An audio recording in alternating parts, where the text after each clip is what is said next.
Hey everyone, I'm Ellie, your guide to all things Salesforce, and this is Salesforce Explained. It's a series where we talk about Salesforce and technology without the jargon or buzzwords. This episode is about how to protect customer data. I'll walk you through some of the biggest cyber threats facing your company and how Salesforce products can help guard against those threats. And just as a bonus, I'll share 6 steps that you can take right now to better secure your data. So we all know customer relationships are built on trust, but did you know becoming known as a consumer privacy advocate can be a competitive advantage?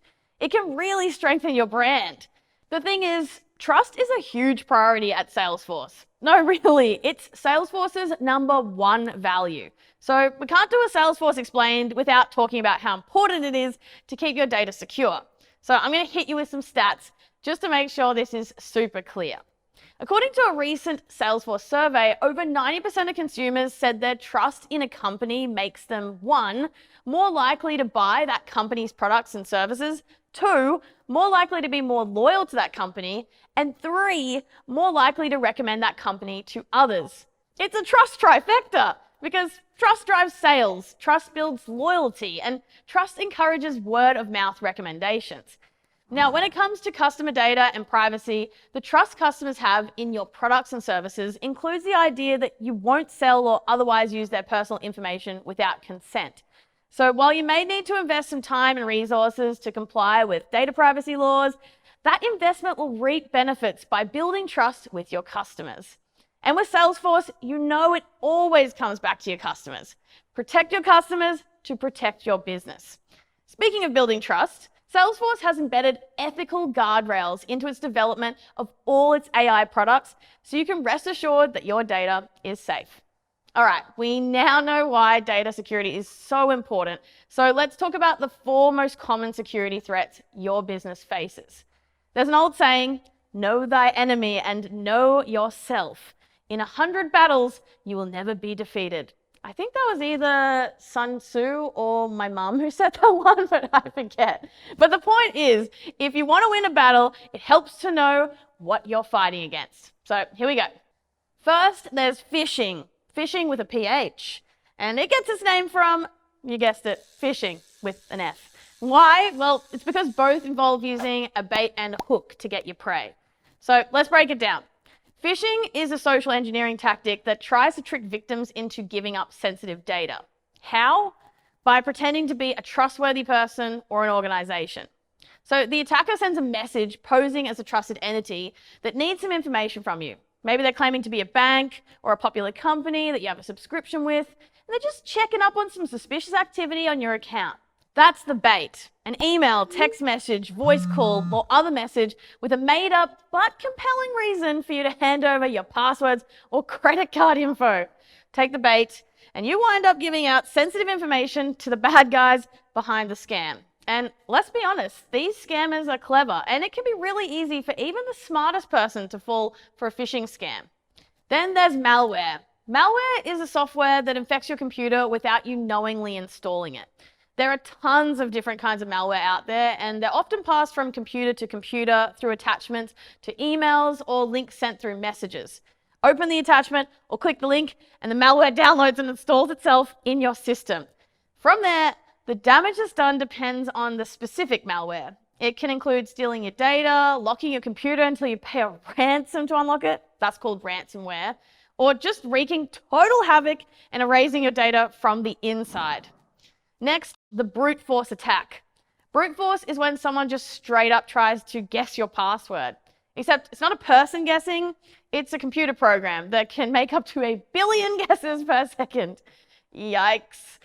And finally, we have internal threats. As the name implies, an internal threat is when someone within your organization messes with your data, usually by corrupting it, deleting it, or stealing it to sell or somehow use against you. Internal threats are like the call is coming from inside the house of data protection.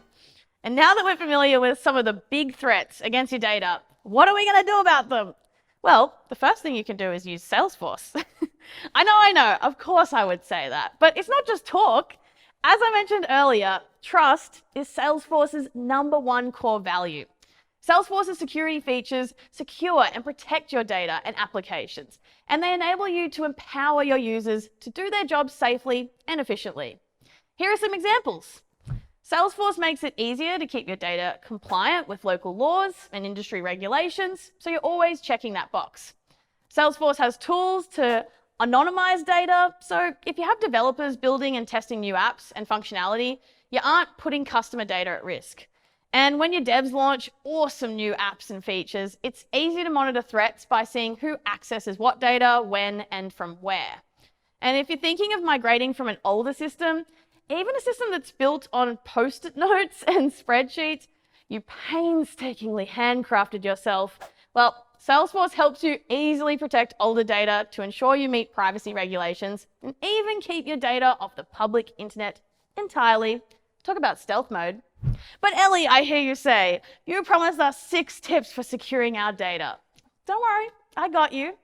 On top of choosing Salesforce, there are some other things you can do to beef up your cybersecurity.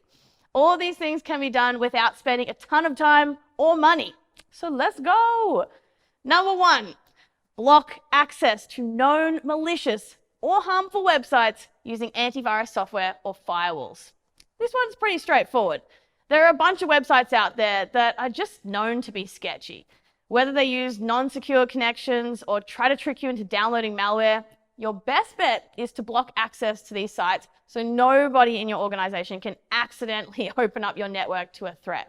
Number 2, don't let your guard down on passwords. Enable two-factor authentication to strengthen your security.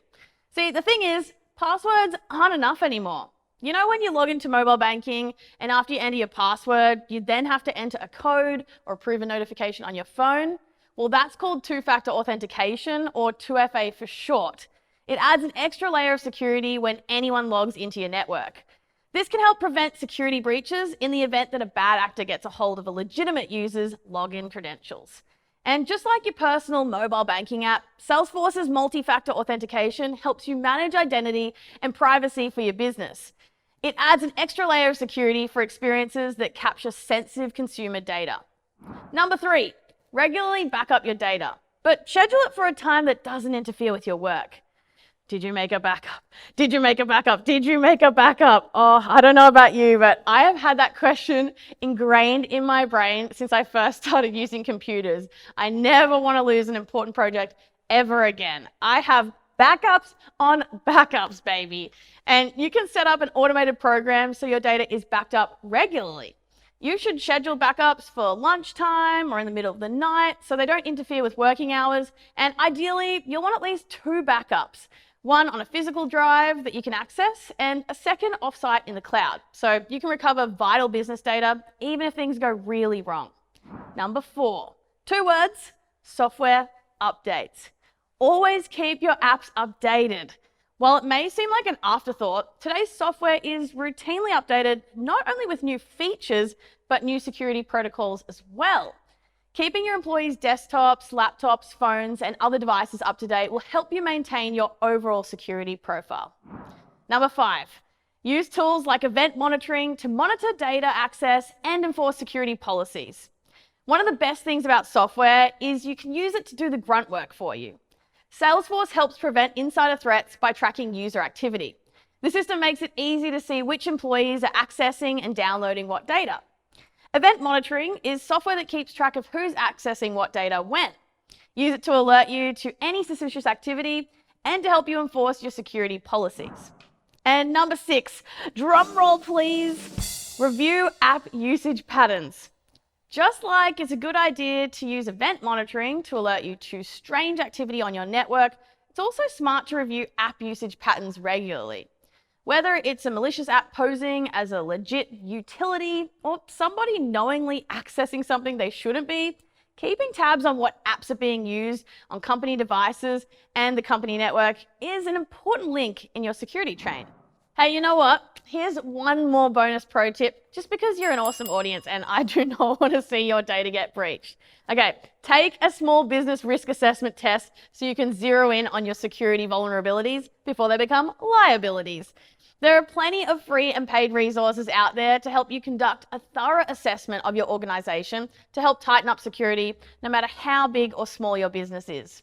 Okay, let's wrap this one up. A small investment made today can prevent a huge loss tomorrow of time, money, and potentially irreplaceable business data. So use the tips in this video to quickly and easily get started on securing your business from cyber threats. I trust that this episode has helped you along your business journey, and hopefully I'll see you next time with another important topic.